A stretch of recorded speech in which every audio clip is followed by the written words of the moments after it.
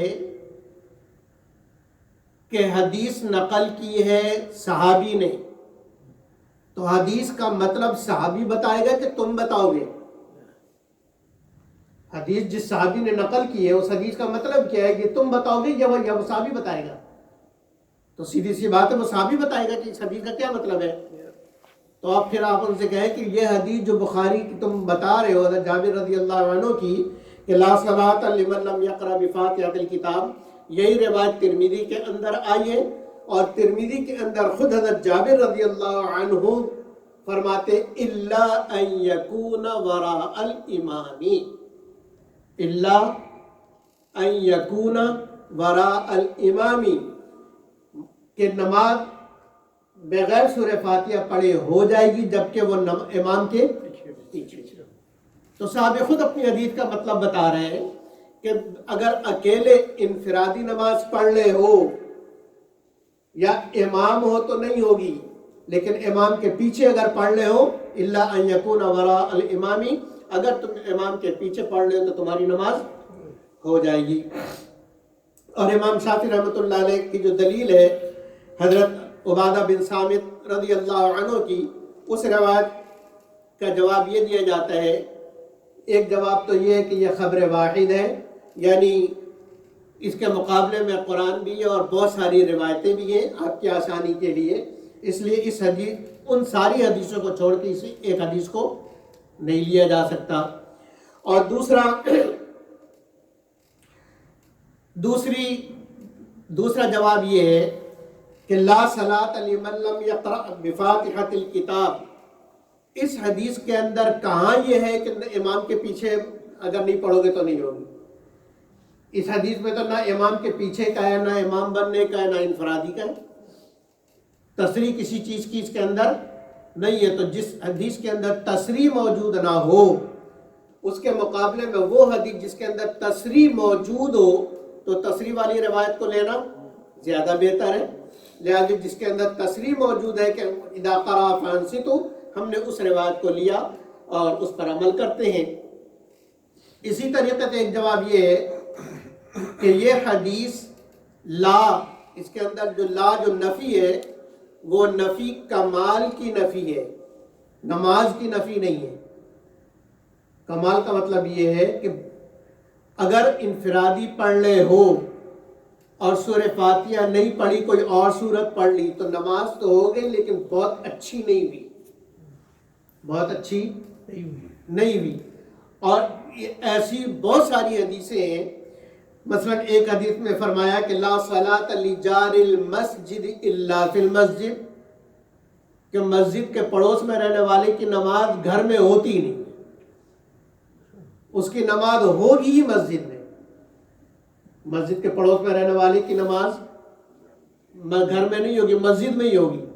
حالانکہ یہ امام شافعی رحمۃ اللہ علیہ بھی مانتے ہیں، غیر مقلدین بھی مانتے ہیں کہ گھر میں ہو جائے گی نماز۔